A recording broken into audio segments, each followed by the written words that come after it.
And now, live from Level 5 Productions on the island of Milleronia, it's The Larry Miller Show.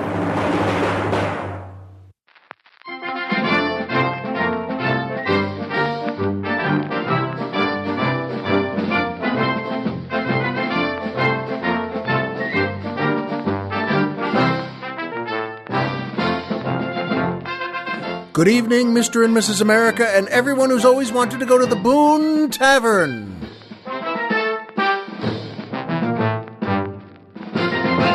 Hi, folks, and welcome back to the Larry Miller Show. I'm Larry Miller, but in a way, aren't we all? And you know what? It's a gorgeous day today. We're on the mainland again. Ozzy, the beloved doggie of our family, one of them, is who's on the floor next to me right now in the studio, and he had another dentist's appointment with the vet, and the vet is the dentist, but he's, God bless him, he's just fine. I don't know about the vet, but Ozzy is just fine. And he had, by the way, last week, the vet took out 4 teeth, so he needed to have 4 teeth taken out. And Ozzy's not a big dog, but God bless him, he's tough as nails and just gorgeous and very loving. And Colonel Jeff, just before we turned on the tapes here, Colonel Jeff just went to the restroom, and as he walked past, Ozzy flipped his tail and wagged it, bump, bump, bump on the floor, didn't move another part of his body. And then Colonel Jeff went in to pee, and when he came back out, there goes Ozzy with that tail again, and it's very sweet. It's very touching. If you know dogs and you love dogs, you know, as the Colonel just said, well, I guess he's not moving anything else, but he wants to let me know he's with me. And I said, that's exactly right. He loves his Uncle Jeff. In any case, we're on the mainland here, and Ozzy's fine, but we're on the mainland, and that music always gives me such pleasure and brings me up, and the Colonel too. And of course, that's the Mike Murphy Orchestra and the Patricia Blair Dancers, featuring boy tenor Richard Mirondo, asking the musical question, if necessity is the mother of invention, who is the father? Well, I'll tell you what, Richard, I think that's a pretty good question. It never dawned on me. And I always thought, well, whenever I thought of that, necessity is the mother of invention. I never quite got that, but I think necessity is very wise. It's a wise thing to have. It's a wise thing to be. So, you know, what else could be the mother of invention? And that's a good question. Well, if necessity is the mother, who's the father? And Colonel Jeff immediately said, money. Money is the father of invention, and I thought that was a wise answer, too. What could be the father of invention? Curiosity? Boredom? Laziness? Now, let's be honest, a lot of things get invented because people are just trying to get out of doing something. For instance, Colonel Jeff mentioned this as a boy. He saw that when his mother went shopping and came home, and the trunk had 4 bags in it, he knew that if he took 2 bags, one in one hand and one in the other, that would mean 2 trips up to the kitchen. But he would take all 4 bags and make 1 trip. He thought that was, well, pretty clever. And as he said, his mother always called that the lazy man's trip. And so it's a good relationship there, by the way. But that's an interesting response to something she might say. Okay, you know,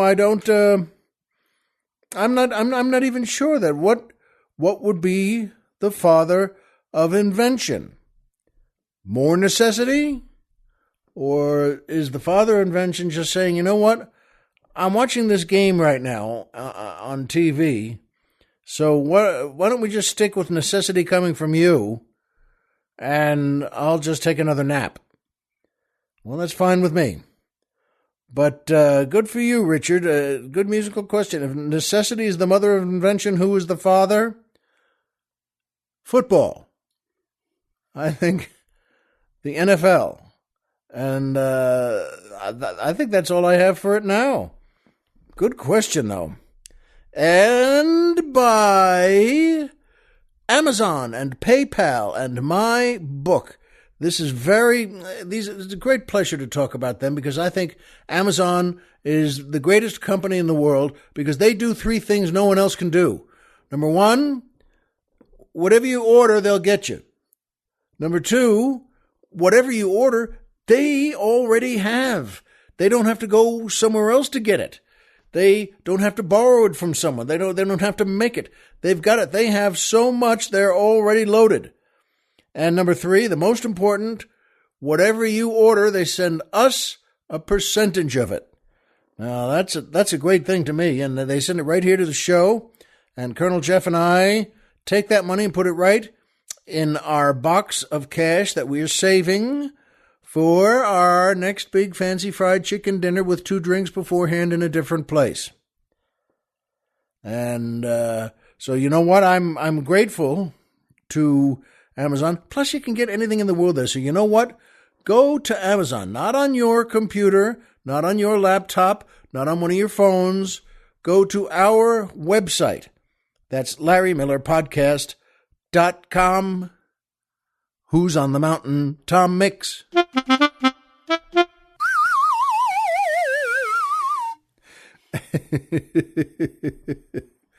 Well, you got me again with that one. I think that just sometimes things just strike you as perfectly ridiculous, and that's a compliment though.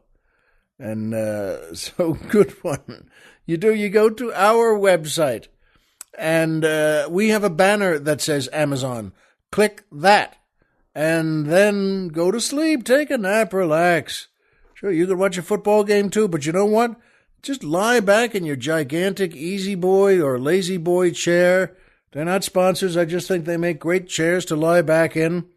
Put a magazine over your face and take a good nap. And we'll get you there. We'll take you to Amazon. And there's another banner on our website, which you may know is LarryMillerPodcast.com. Who's on the Mountain? Tom Mix.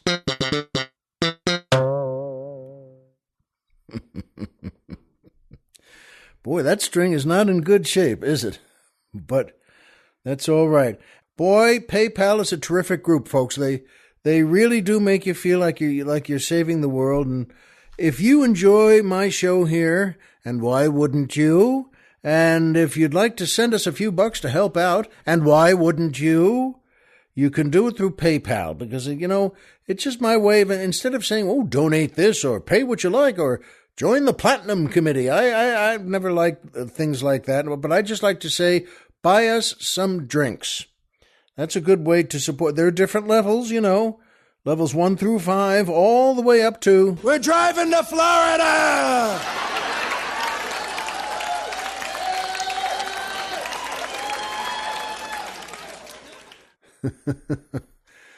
It is great to have things recorded. You know what? That's a frozen moment in entertainment, in life, and I like them. I still like that audience. I don't remember where I was, but it was a good set, and I was pleased, and I think they were pleased. So, you know what, though? Do that. Look for the PayPal banner on our website. And by the way, every little bit helps us keep the old leg lamp lit, and we're very grateful to those of you who have sent money, and thanks to everyone who's about to contribute too. We're very grateful for it.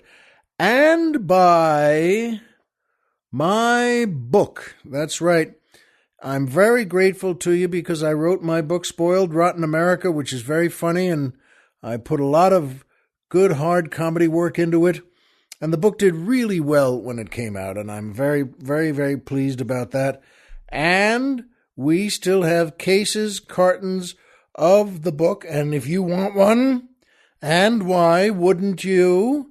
It's less than it would have cost you in the bookstore, but you know what? They're now for sale. Signed hardcover copies of my book, Spoiled Rotten America, now for sale at store.comedyfilmnerds.com. And I thank you in advance because you know what? It's a good book. And I think you'll find it very funny and very informative. And I think just from you reading it, your doggy will wag his tail too. And that brings me to my favorite part of the show, the joke of the week. It's a wonderful thing to pass a joke along. If it's a good joke, you know what, folks? You know the difference, and I know the difference, and Colonel Jeff knows the difference. If this is a good one, yes, pass it along to your family and your friends and your loved ones. And I think this is a good one, too. We both got a good chuckle out of this morning. There's a big fishing village on the shore of a lake. But you know what? They're going through a really slow period. No one catches any fish. There's nothing that's catchable. No one comes back with anything. Their baskets are always empty, except one old man. He goes out on that lake in his boat every single day, and he comes back with baskets full of fish. And, well, you know what? He's happy, and he's doing his job. And the fish are doing their job, too. And one day, though, boy, you know what? The local game warden keeps getting suspicious with this guy. What is this guy doing that he gets so many fish? And he goes over to the guy in the afternoon one day, and he says to him, you know what? I'd like to see what you're doing, how you catch these fish, and I'd like to have you tell me about it. And the old man says, look, I've got a better idea. Why don't you come out with me tomorrow morning? And we'll leave here at 7 in the morning, and you come out with me, come in my boat, and you'll see exactly what we do, exactly how I do it. And the game warden, well, nods and says, you know what, I'll buy that. That's a good idea. Okay. Sure enough, the next morning, they're both out there at 5 minutes to 7, right on that dock. And the old man, the old fisherman, he's not surprised. He says, well, he says to himself, this game warden wants to see. So they both get in the boat, and they go out, way out. It's a big lake, and it has this way to go left and this way to go right. It's a big piece of water. And they find the spot. They can't even see where they left now. And the old man says to the game warden, okay, here we go. And he reaches into his bag and takes out a big stick of dynamite. That's right, you heard me. And he flicks a big kitchen match with his thumbnail, and he lights the dynamite. And that fuse keeps going, whoa, whoa, whoa. And the fuse goes, and the old man just heaves back and tosses it in the water. And a second or two later, that thing explodes, and the water is covered with fish. That just knocked them all to pieces. And he starts, as he's rowing along, using his net to scrape the fish up and put them in the baskets. And, and the game warden is, frankly, just shocked and offended and horrified. And he says to the old fisherman, I can't believe you just did that. Don't you know that, first of all, it's against the law. First of all, it's against the law. Second of all, it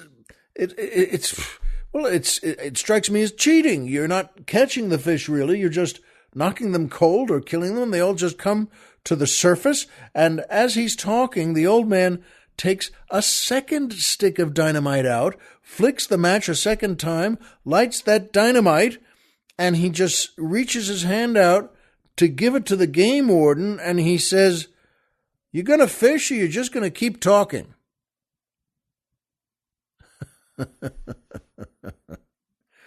We like that. By the way, it's a fair question. Well, at that point, number one, I'm throwing the dynamite in the lake. I'm not going to ask, what's the fastest way to put this out? I don't know if there is a way to put it out. And I don't care. In fact, I would offer him a big vacation every year out on the island of Milleronia. I'd say to him, look, you know what? Catch some of our fish, and we'll cook them up for you beautifully.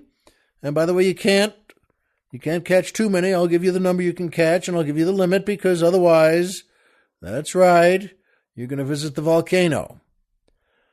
I'll bet you he keeps that whole village alive just from fishing like that. Everyone just sits there bored all day long with their lines in the water. Not this old man. Boy, howdy. Folks, he goes out there and fills his baskets. Anyway, I hope you like one. I hope you like it. Pass that along if you do. And that brings me to my second favorite part of the show, the Poetry Corner.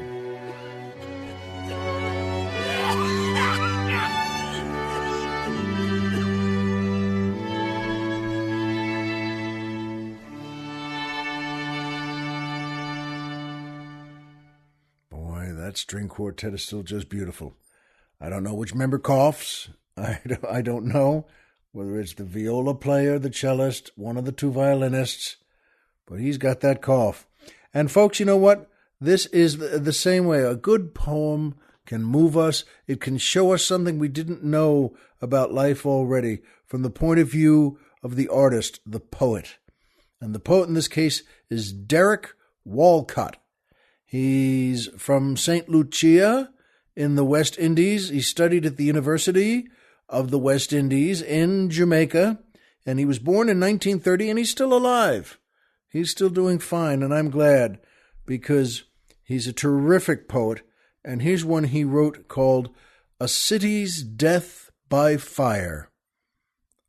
After that hot gospeler has leveled all but the churched sky, I wrote the tale by tallow of a city's death by fire, under a candle's eye that smoked in tears. I wanted to tell in more than wax of faiths that were snapped like wire. All day I walked abroad among the rubbled tales, shocked at each wall that stood on the street like a lyre. Loud was the bird-rocked sky, and all the clouds were bales, torn open by looting, and white, in spite of the fire. By the smoking sea, where Christ walked, I asked, why should a man wax tears when his wooden world fails? In town, leaves were paper, but the hills were a flock of faiths. To a boy who walked all day, each leaf was like a green breath, rebuilding a love I thought was dead as nails, blessing the death and the baptism by fire. Isn't that lovely? Boy, oh boy. Again, a good poet can really show you something about life you just didn't know. So please pass that along, by Derek Walcott, A City's Death by Fire. And that brings me to my third favorite part of the show, MMM, Triple M, the Magic Movie Moment. Oh, and this is a good one too. Yes, I think you may know by now, I'm a fan of John Wayne's. Oh, I love the guy and of how he lived and how he smiled, and quite a fella. And this past, about 5 days ago, I was on the road. I was in New York and Kentucky, and I was working with Jerry Seinfeld. And those are always fun jobs. To open that show, he can fill any theater in the country, and he always gets us to a nice hotel. And I was there on the day before the show in New York, and I was watching, there was a John Wayne movie festival going on the TV, and this one is from 1971 called Big Jake. It's directed by George Sherman, and it stars, it's a great cast, John Wayne, Maureen O'Hara, Richard Boone, Harry Carey Jr., plus, by the way, playing three of his sons, Patrick Wayne, Chris Mitchum, and Ethan Wayne. And Chris Mitchum is, it's one of Robert Mitchum's children. And Patrick Wayne and Ethan Wayne are two of John Wayne's children. And they're really good. Patrick Wayne is a terrific actor, and Ethan Wayne plays his grandson in this movie, who looks to be about 6 or 7 years old. Boy, he does a great job, though. And this is a bloodier Western than any of John Wayne's others. And he himself gets shot several times in the movie. And here's the triple M, though, the magic movie moment for me in this. His grandson, played by his son Ethan Wayne, his grandson, Jacob McCandles, has been kidnapped. And Wayne is, frankly, the only man, as they say in the movie, the only man big enough and tough enough to go get him. And Wayne's character is also Jacob McCandles. And he and his grandson, though, have never met. It's been 10 years since his wife, the incredible Maureen O'Hara, tossed him out. And he's never met his grandson, and he didn't even know his grandson was named Jacob. As I'll tell you what, as tough and mean as Richard Boone is in this, and Boone is great, and as hard as he tries to kill them all, Wayne foils him at every turn. And I'm telling you, that's a triple M, a magic movie moment for me, because you know what? Boone is terrific in this, and he's a great villain, and his gang is a great gang. Harry Carey Jr., the great Harry Carey Jr., is part of that gang. But folks, I'm telling you, Wayne goes all the way, and his sons, who hate him in the beginning of the movie, the sons of Patrick Wayne and Christopher Mitchum, they don't like him at all. They don't like his ways at all. But you know what? He shows them every step of the way how you really act in the West, how you really make your way in the West, and how you really get done everything you need to do in the West. And it's very moving to see Richard Boone not get this at all. He wants that gold. He wants the money that has been ponied up by Maureen O'Hara to get her grandson back. And she does it. The only way she can do it, as she knows, is to hire her ex-husband, the biggest, toughest man there is. And folks, it's really moving, and it's really wonderful to see John Wayne and the grandson meet at the big climax of the movie. Were you my grandfather? And it's just great. And it's great to see the great John Wayne, the Duke, make sure he plans everything out and gets them out of there. And, well, those bad guys don't get out of there at all. It's a terrific movie. It's a fun movie. It's a great John Wayne movie. Big Jake from 1971 with a wonderful cast. And I just saw it on the road in New York, and phew, I couldn't have asked for a better movie. And you know what? It's wonderful for you and me to know when things are going well. Even when it's not huge things, to say to someone, I could call home and say, hey, I just saw a great John Wayne movie. And you know what? It was a nice hunk of the afternoon for me. That's nice. You're in a hotel room and you're stretched out in the bed with 3 or 4 pillows behind you, watching a John Wayne movie and ordering some room service for lunch. Folks, I don't know how you beat that afternoon. I don't know. There's nothing more particular I would want.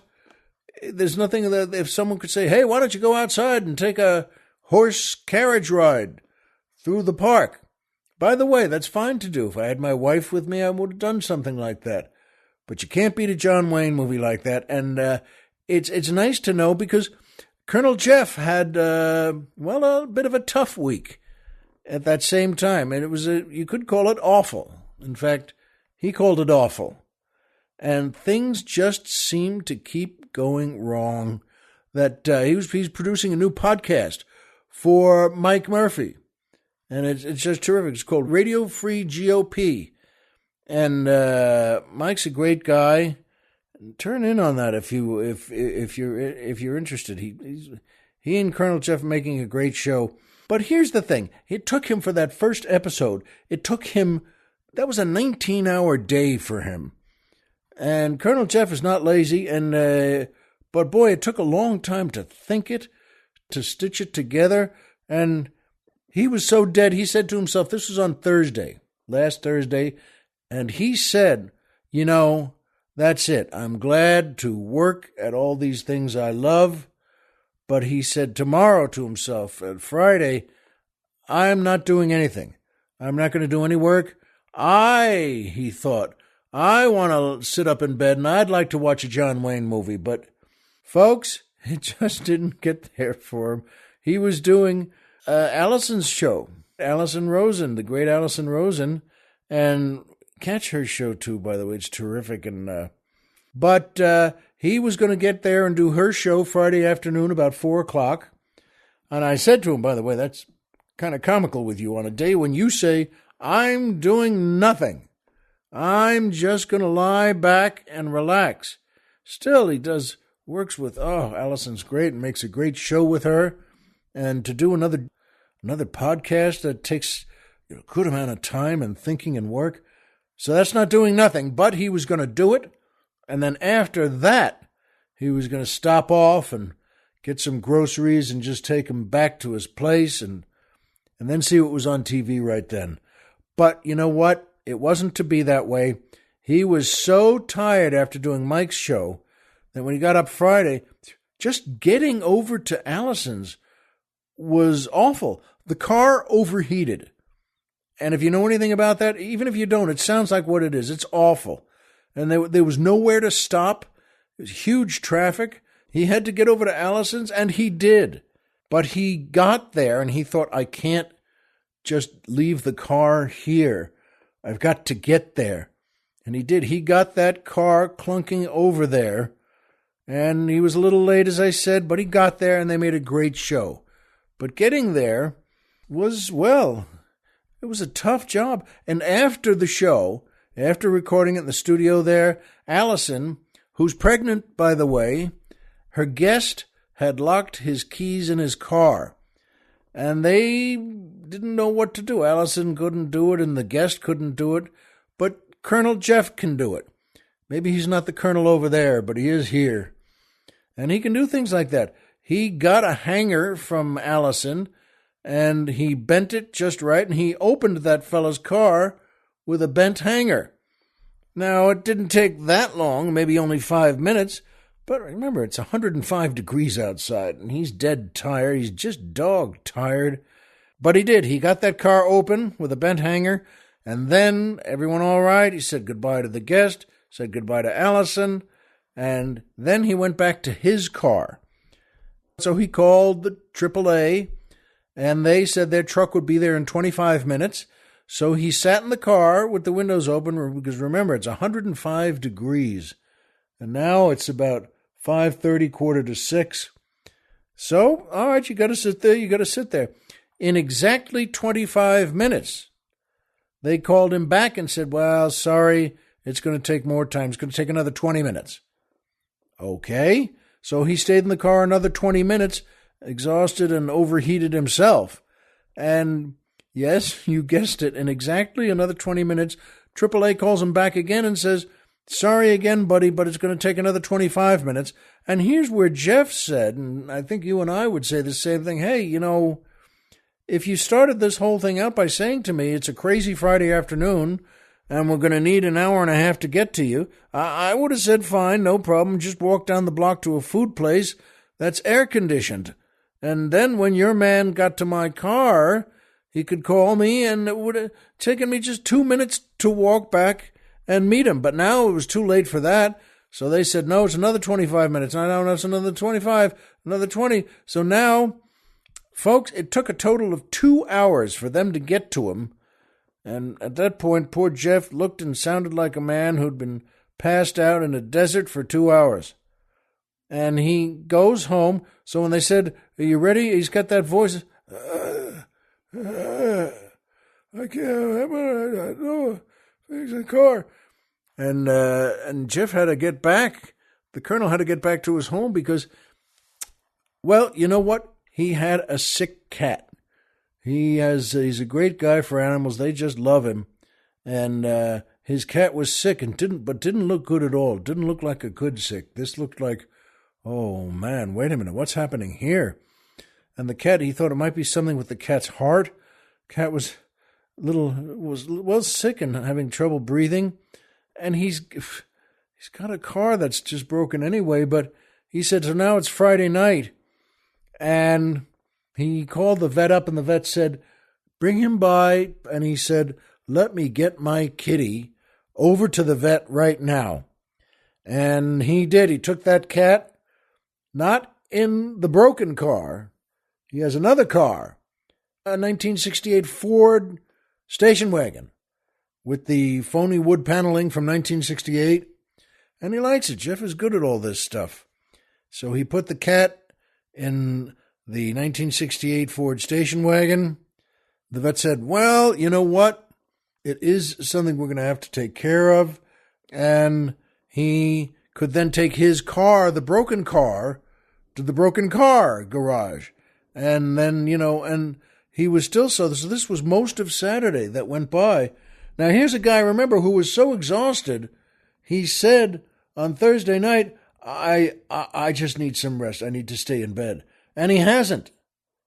And so Sunday came up, he got up, and he made some coffee, and he had a couple of eggs that he made himself there. And folks, he just turned on the TV, and he started watching Peter Gunn. I don't know if you know that show, but it's terrific. As Colonel Jeff just said, sometimes you watch an old TV show and you remember it as being great, but then when you see it again, it's just okay. It's not great. It's just kind of okay. And then he said, but Peter Gunn is different. He said it was terrific. And it was a festival. They were showing Peter Gunn episodes all day. I said, so that's great. So you watched what, 3 or 4 episodes? And he just looked at me and said, I watched 10. And I had to laugh because sure, why not? Good for you. Watch 10 episodes of Peter Gunn. And you may remember the theme song from that of da da da da da da da da da da da da da da da da na na da da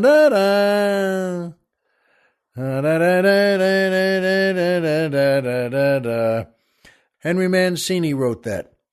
The great Henry Mancini.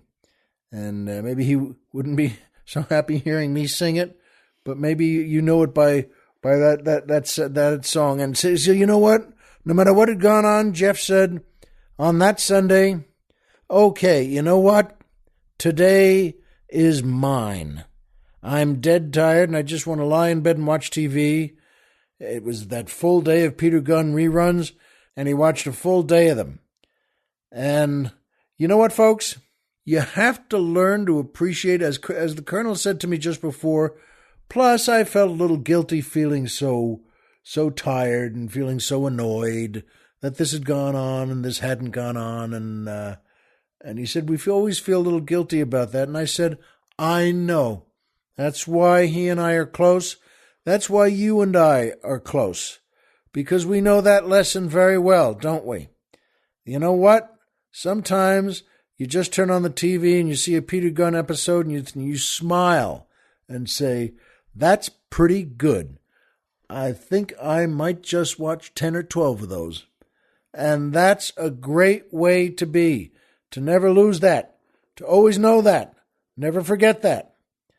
It reminded me, frankly, of the night I spent with Seinfeld the week before, or the week that Jeff was going through all this, and we did a great show at the Beacon Theater in New York, and then that night we flew right after the show to Eastern Kentucky, to a city called Richmond, and then a ways outside of Richmond, just I think 15 or 20 miles, a town called Berea, which is Berea, and they have a college there, and we checked in to the Boone Hotel, and the next morning when we woke up, Friday morning, we went to breakfast at their restaurant in the Boone Hotel called the Boone Tavern, and we had a great time. Well, you shower up. We all got together about 9 o'clock. It was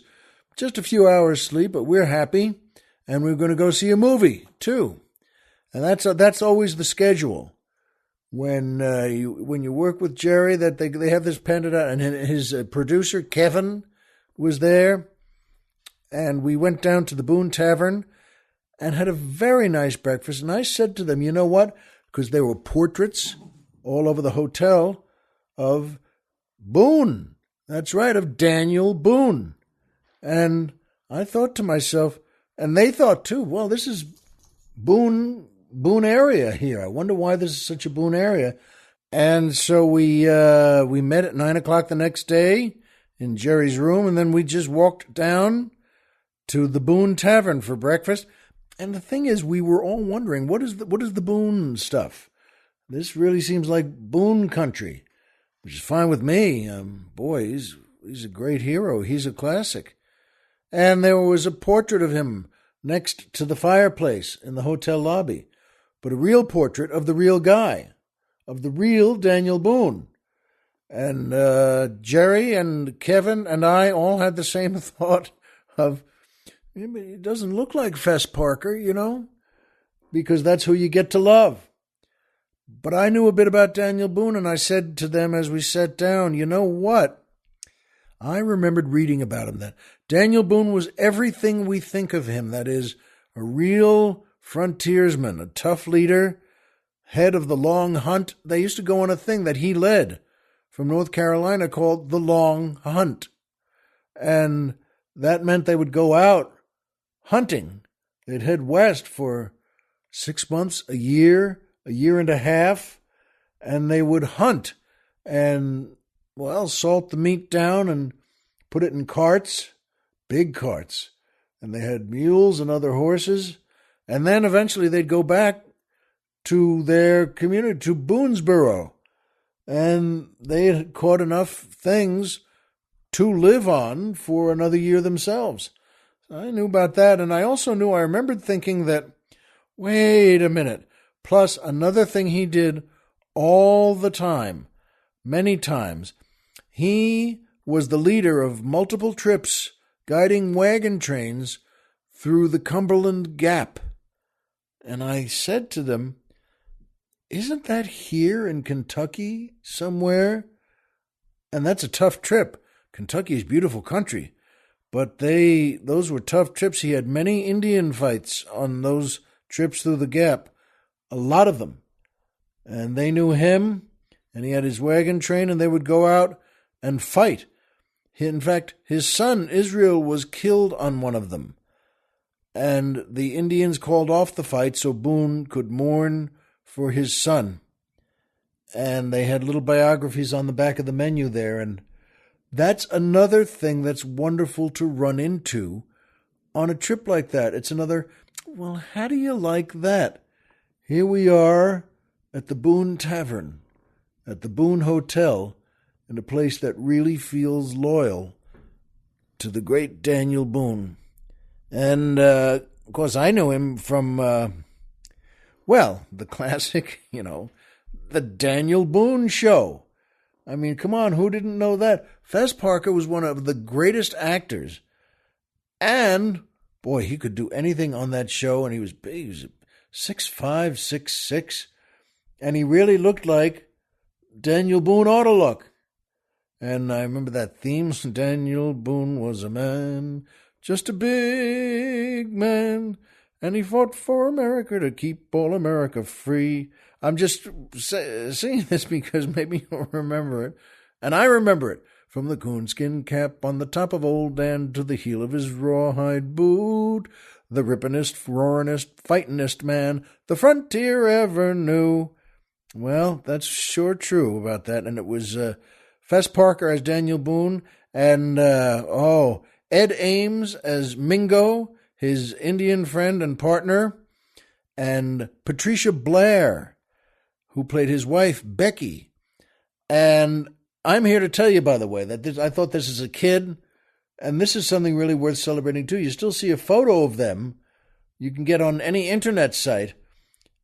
And Patricia Blair, terrific actress, could do anything, but also, by God, she was gorgeous. And I mean American pioneer woman, gorgeous. Really, really pretty. And had the long skirt on that all those skirts would go down to the ground, just over their shoes. And with a belt to cinch it in. And a blouse that couldn't be cinched in. And I'm saying that because, God bless her, she was a healthy kid, as my dad used to say.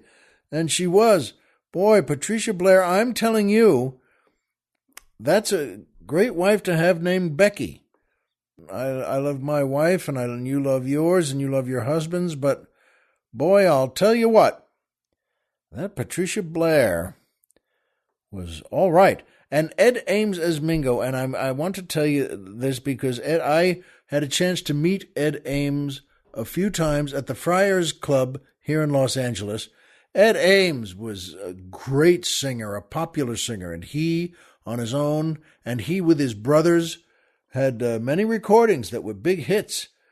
And then he got this job also to play Mingo.